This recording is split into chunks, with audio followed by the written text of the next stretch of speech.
დისკუსია ამორჩეველთა სიების დაზუსტების კომისიის ოფისში მამუკა კაციტაძე დღეს იმ პოლიტიკურ და არასამთავრობო სექტორის წარმომადგენლებს შეხვდა, რომლებიც სიების გადამოწმების ალტერნატიულ პროექტზე მუშაობენ. მონაწილეები სამომავლო თანამშრომლობაზე შეთანხმდნენ, გადაწყდა, რომ ორი პოლიტიკური პარტიის, არასამთავრობოებისა და კომისიის მიერ გადამოწმებული ამორჩეველთა მონაცემები 15 ივლისიდან შეჯერდება. დაზუსტებული სია კი 1 აგვისტოს დაიდება. 4 პოლიტიკური სუბიექტიდან კომისიის თავმჯდომარის პერსონალურ მოწვევას მხოლოდ სახალხო კრება, დემოკრატიული მოძრაობა და პარტია თავისუფალი საქართველო გამოეხმაურა. დისკუსიას ესწრებოდნენ არასამთავრობო ორგანიზაცია, ახალი თაობა, დემოკრატიული საქართველოსთვის და სამართლიანი არჩევნების წარმომადგენლები. ქართული ოცნება და ლეიბორისტები შეხვედრაზე არ მისულან. თამარ ურუშაძე განავრცობს თემას მოამბის პირდაპირ ეთერში. თამარ, რას აცხადებენ იმ პარტიების წარმომადგენლები, ვინც აი ამ შეხვედრაზე დღეს არ მივიდნენ? შეხვედრაზე მიწვეული 4 პოლიტიკური სუბიექტიდან მოლაპარაკებაზე მივიდა მხოლოდ 2, დანარჩენი 2-ის პოზიცია კი ასეთია. ლეიბორისტები კომენტარს არ აკეთებენ, კოალიცია ქართული ოცნების წარმომადგენლები კი ამბობენ, რომ უნდობლობას უცხადებენ მამუკა კაციტაძის კომისიის მუშაობას და მასთან თანამშრომლობას არ აპირებენ.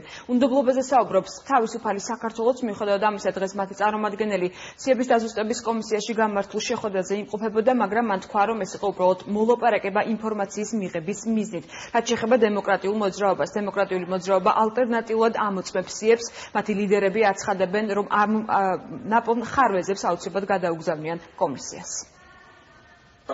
ამორჩეველთა სიების უზრუნველყოფის კომისიამ ერთიანი სიის დაზუსტებაზე მუშაობა პოლიტიკურ პარტიებთან და არასამთავრობო ორგანიზაციებთან ერთად დაიწყო. დღეს პირველი შეხვედრა კომისიის ცენტრალურ ოფისში გაიმართა. მამუკა კაციტაძემ პერსონალური მიწვევა 4 პოლიტიკურ პარტიას, ლეიბორისტებს, ქართულ ოცნებას, თავისუფალ საქართველოს და დემოკრატიულ მოძრაობას გადაუგზავნა, მაგრამ მათთან მოლაპარაკებაზე მხოლოდ ნინო ბურჯანაძის და კახა კუკავას წარმომადგენლები მივიდნენ. თუ ის რომ ადამიანმა იმისთვის რომ სია დაზუსტდეს, ბუნებრივია უნდა მოგმართოს ჩვენ. თუ იმისთვის ის რომ აროთ, მე ჩვენ უნდა კრიტიკოს. ესეც გასაგებია, ასე ვთქვათ, პოლიტიკურად ანგაჟირებული თემაა. დღეს აქ გრძანდებოდა რამოდენიმე პოლიტიკური ორგანიზაციისა და არასამთავრობო ორგანიზაციის წარმომადგენლები. შეგვირდნენ, რომ მათ მიერ აღმოჩენილი ნაკლოვანებები აუცილებლად იქნება მოწოდებული სწორედ 15 ივლისამდე. 2 საათიანი შეხვედრის შემდეგ პარტიების წარმომადგენლები აცხადებდნენ, რომ შეხვედრა საინტერესო და ნაყოფიერი იყო. თავისუფალი საქართველოს წარმომადგენლების განცხადებით მათ ინფორმაცია გაცვალეს. დემოკრატიული მოძრაობა კი მამუკა კაციტაძესთან თანამშრომლობას აპირებს. მოძრაობის წევრები თვლიან, რომ მათ ნებისმიერი შეთავაზება უნდა გამოიყენონ იმისთვის, რომ საბოლოო ჯამში ამორჩეველთა სია მაქსიმალურად დაზუსტდეს. ბატონო მამუკა კაციტაძემ ჩაგვაბარა ანგარიში კომისიის საქმის, სახელმწიფო კომისიის საქმიანობასთან დაკავშირებით და საკმაოდ საინტერესო დაწვრილებითი ანგარიში.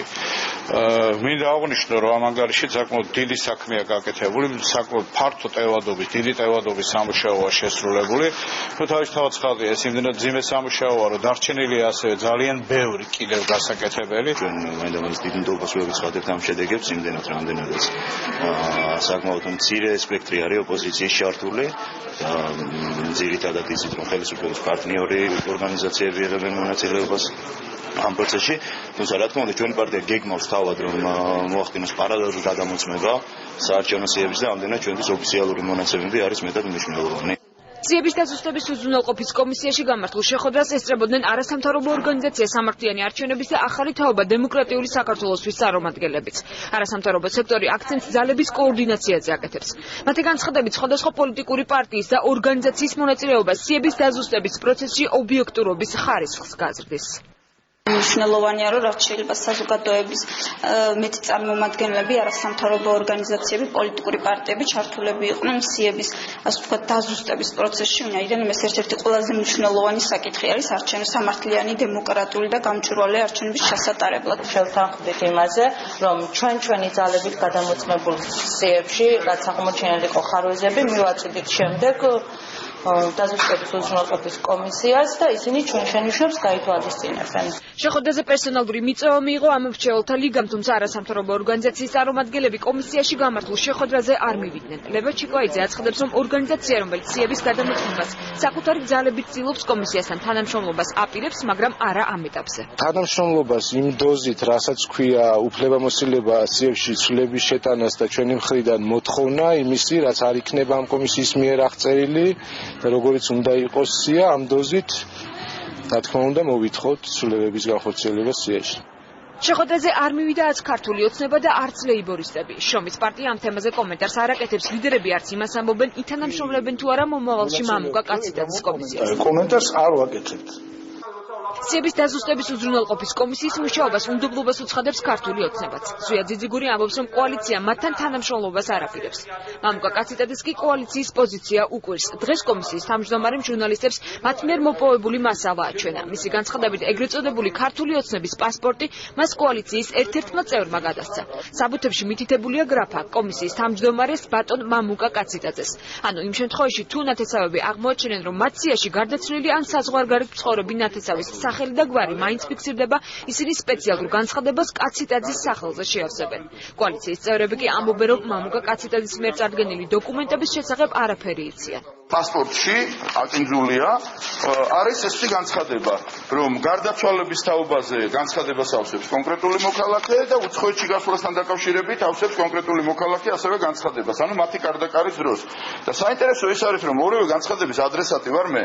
განცხადება მოდის ჩემი მისამართით ქართული ოცნების პასპორტით და ოცნება არ მენდობა და ეხლა როგორ გავიგო მენდობა თუ არ მენდობა? ჩვენი კარდაკარის ფორმები გვაქვს, კაციტაძე არაფერ შუაში არაა, მე არ ვიცი რომელ ფორმებზეა ლაპარაკი. პოლიტიკურ კოალიციას ქართულ ოცნებას აქვს თავისი ფორმაც, თავისი ესე იგი ტაქტიკაც, თავისი ტექნოლოგია. თემა საინტერესო და მნიშვნელოვანი ხდება მხოლოდ მას შემდეგ, როდესაც ჩვენი პოლიტიკური კოალიცია დაასრულებს კარდაკარის პროგრამას და ჩვენი ვარიანტი სიების ხელმძღვანელობა. საველე სამუშაოები დასრულებულია. ახლა კომისიამ პრობლემატური საკითხების საკონტროლო შემოწმებები უნდა დაიწყოს. პარტიებს, რომლებიც სიებს ანალოგიური ან სხვა მეთოდით ამოწმებენ, საშუალება აქვთ საკუთარი შენიშვნები 15 ივლისამდე წარადგინონ. კომისია პარტიების და არასამთავრობო ორგანიზაციების მიერ დასმულ პრობლემებს სიის საბოლოო ვერსიაში გაითვალისწინებს.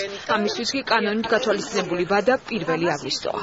მომდევნო შეხვედრის დანიშნასთან დაკავშირებით დღეს ოფიციალური განცხადება არ გაკეთებულა, თუმცა მამუკა კაციტაძემ კიდევ ერთხელ მოუწოდა პოლიტიკურ პარტიებს და არასამთავრობო ორგანიზაციებს თანამშრომლობისკენ, როგორც კომისიის თავმჯდომარე, ასევე არასამთავრობო სექტორის წარმომადგენლები თვლიან, რომ საერთო ძალისხმევით უფრო ეფექტურად გახდება შესაძლებელი ამორჩეულთა სიებთან დაკავშირებით მნიშვნელოვანი ცვლილებების განხორციელება და ასევე უფრო ეფექტური შედეგის მიღება.